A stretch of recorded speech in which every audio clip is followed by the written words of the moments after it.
community who are creating community in the places that we love. And today we're streaming on multiple pages around the Lake Minnetonka area and nearby. Now, it is International Women's Month, and I've been talking about that quite a bit. And today, I'm excited because we are going to have a guest on who's going to talk to us about a program that exists in the Twin Cities to help girls. And it's you know what? The truth is, it's not like anything I've ever heard of before. What they're doing is amazing, and I can't wait for you to meet her. Joining us today is Jess Von Bank, and she is the president of Diverse Daisies. Welcome, Jess. Wow, there's real applause, Natalie. Thank you. Yes, I hide them, and I hide people in my living room to applaud when I need it. I think doesn't everybody need walk-up music in their life? Wouldn't that be amazing? Hands down, hands down. You got to have, I haven't quite settled on my theme song. Do you have one? Do you have one like that you play that really pumps you up? Oh, I have tons. I'm an 80s rock. Like arena rock, 80s girl, arena rock is my jam. And this morning, as I was pulling into my co-working space, I use Lifetime Work in West End. I texted my CEO and I said, I can't come in yet. Journey is on. So, I don't know. But there are some songs you just don't interrupt. No, exactly. Pause. Now, So you were the president of Diverse Daisies. Tell us a little bit about that organization. Yeah, well, I'm so happy that you had me on to talk about this. It's truly like my heart work, right? Like I have a day job, but then I have my heart work, which is empowering young girls. I have 3 daughters, but I am all about raising girls, all girls. I think there's so much we can do to support them and to help them understand how to make to make the world an even better place than the one we have right now. Like, I don't want my girls, I don't want any girls to grow up and deal with some of the issues or face some of the challenges that exist now, that existed when we were young. So Diverse Daisies is a nonprofit. We're based here in the Twin Cities. It was founded 8 years ago by my dear friend, Kim Perry. And we've been doing incredible work for the last, number of years since it existed. I've started volunteering for Kim and for this organization as soon as I heard about it, as soon as I learned what she was up to and what she had founded and built. I started supporting her about 4 or 5 years ago. And I just recently assumed leadership of Diverse Daisies. Kim is on the board, had to step away and begin a new business initiative. And we needed a new leader. And I was so excited to step up, honestly. And take over programming and leadership of Diverse Daisies because I really believe in the cause. So we provide monthly enrichment activities, empowering activities for girls, any girls, ages 11 to 15. There's no pre-qualification really or criteria to participate other than your interest. It's a place for you to grow, a place for you to belong, a place to form relationships and find positive mentors and to have cool experiences, to do things, to participate in activities, to have experiences that you might not otherwise have or that you can have with friends. You can learn things, you can experience things. We've done such a wide gamut of things, but the idea is to focus on this particular age range, sort of like the 15. Yeah, 11 to 15. And you and I remember, Natalie, being 11 to 15, right? Oh, yes. Those were the Judy Blume years, girl. Remember? Yes, totally. Book, I must increase my bus. Tales of a Fourth Grade Nothing. Isn't that the book? It was, I think it was, which shows just, how no, not exactly our goal, Right. What are some examples of, now granted, we'll talk a little bit about how your organization has pivoted during the pandemic to still meet these needs and have these programs. But in a world where, activities and whatnot are allowed again and happening, what are some examples of some of the experiences that girls 11 to 15 can have when they participate with Diverse Daisies? Yeah, we've done so many cool things together, from horse horseback riding lessons and experiences to bringing in guest instructors to teach different forms of dance and movement for your body. We've had guest speakers. We've gone to Chow Girls Killer Catering to see how women business owners found a business like a commercial kitchen and catering business. And how does that actually work? How do you start a business? How do you design a logo? What's your marketing strategy? How do you hire people? How does the kitchen actually work? And we actually, cooked a bunch of things together that day as part of that learning experience. We've had guest speakers to help the girls understand how to apply for a scholarship or get a grant. How to, that kind of thing. We've toured places like the city library, a news station, back in the day when we could be in public together. We'll get back to all of that. We've done yoga retreats. This summer, I hope we can do this again, but for the past number of years, we've actually gone away for a camping experience up north. So the girls learn how to build a bonfire and go hiking in the woods and have a sleepover together, that kind of thing. And is there any cost involved to the girls that are participating?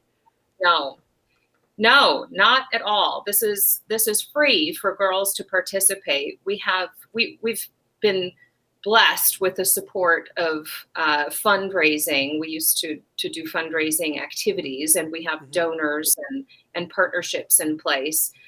We don't have a fundraising activity planned yet, but we're okay from that perspective because we also didn't spend a lot of money on activities last year. We had to do things creatively and be online together and that kind of thing. But we always welcome support, whether it's donations, whether it's volunteer support. We have incredible volunteers. Many of them are former Daisies who aged out of the program, and now they want volunteer experience as they go off to college and understand the world of work, and volunteer experience is important to them. And we have a board of directors who help us operate correctly as a nonprofit, who help advise our growth strategy, who help with fundraising ideas and support. So there's lots of roles to be played, and there's lots of ways to participate and support the program. And of course, if you have girls in your life who would benefit from just having a positive place to belong, to experience great friendships with little girls outside of their normal circle, to have cool experiences and positive female role models providing those experiences, this is an enriching, empowering space for girls. Now, if a girl, and I think that's really interesting that girls who've done the program have come back to volunteer. And volunteering is something, especially when you're working on, your college application or not. It's just a great thing to do overall. So you mentioned that people could volunteer, so they could volunteer as a mentor or in other roles with Diverse Daisies. Would they go to the website for that to find out more information on how to be a volunteer? Yeah, we're rebuilding the website, so more to come, but there should be a place to contact us on the website to either apply to become a Daisy, to donate, or to get more information about participating in another way, in another role. So you can also email info@diversedaisies.org or go to the website to submit some information, to express your interest. You know how these things work, Natalie. It takes lots of support when you're actually conducting an event, an activity, sort of all hands on deck in terms of executing the event and keeping the girl, herding cats, but keeping the girls safe and creating that the environment for them.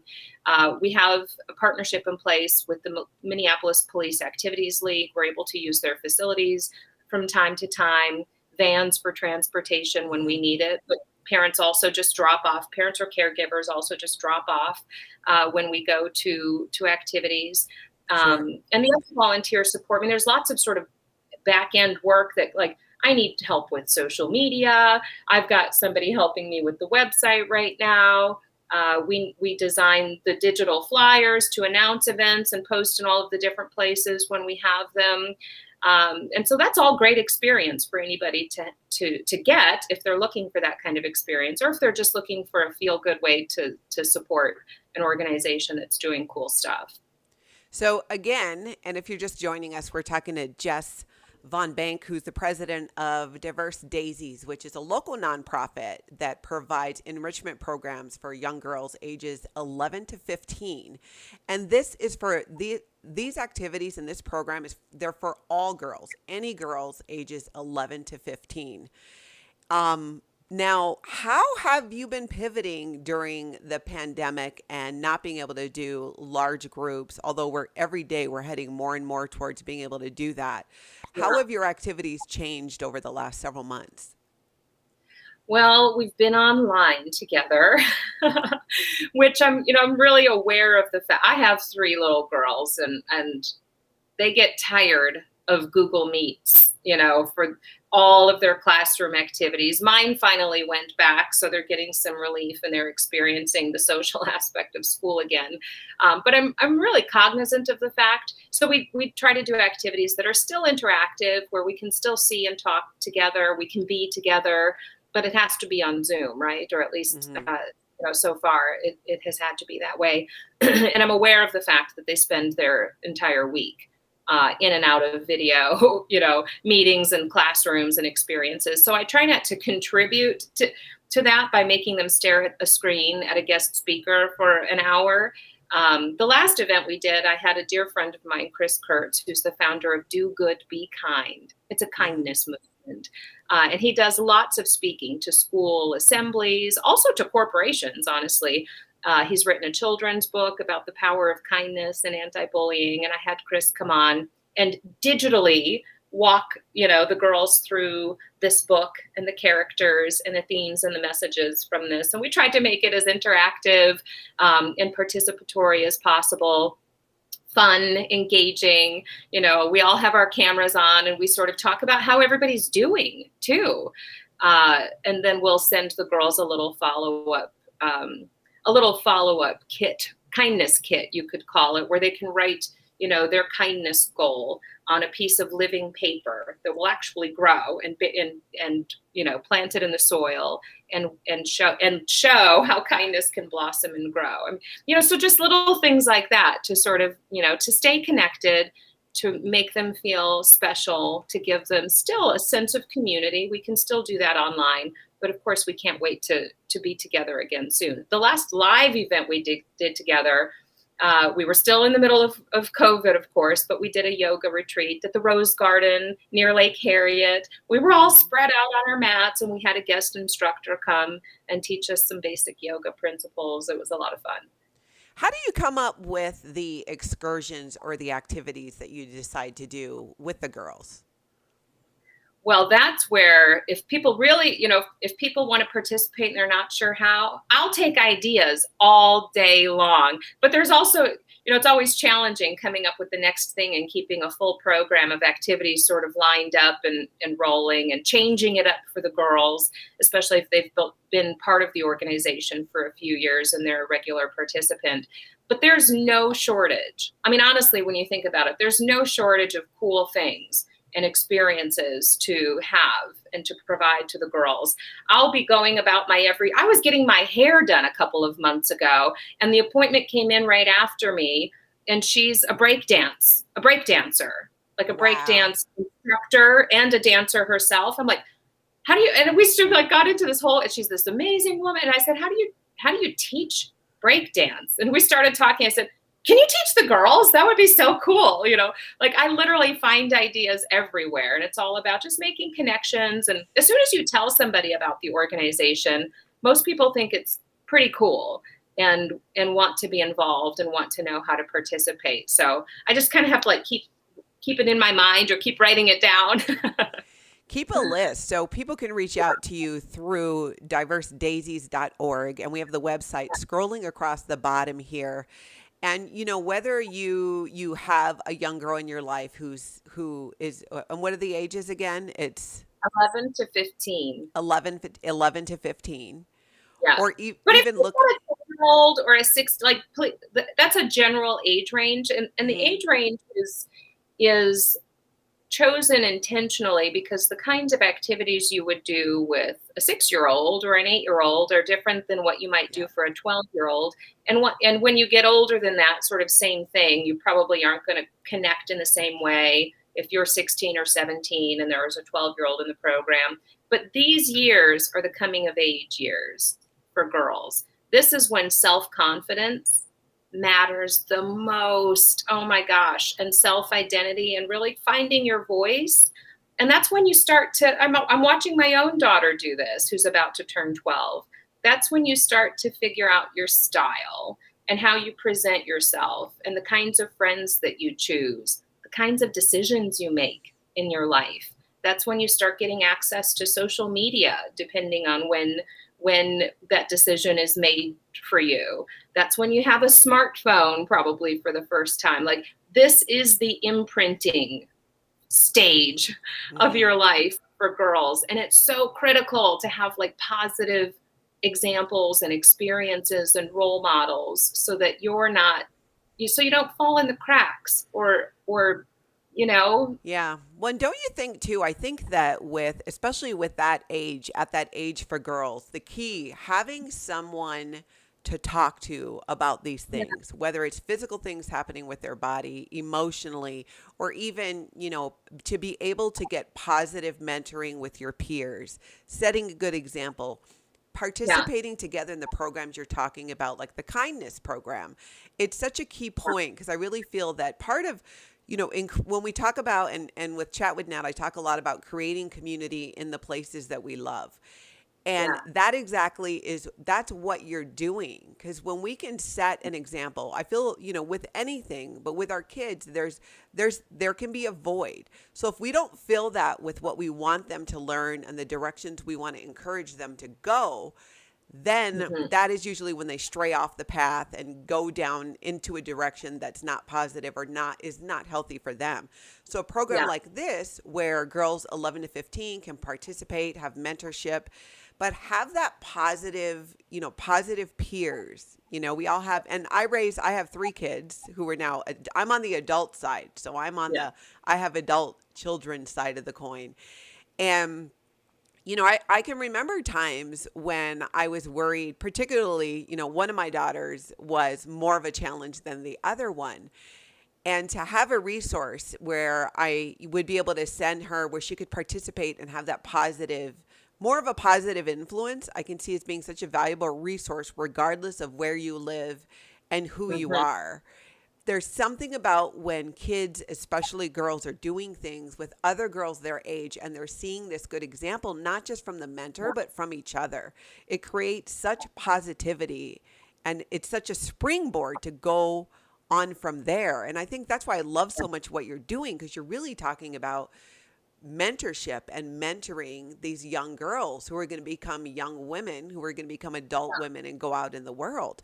Do you see, can you share, I probably should have asked you this ahead of time because we're live, but an example of, what do you see with a personal experience of girls who, come to the program? And I would imagine, initially we're all kind of shy, and how they evolve through that, what they get from it when they're going through the program or even after they've gone.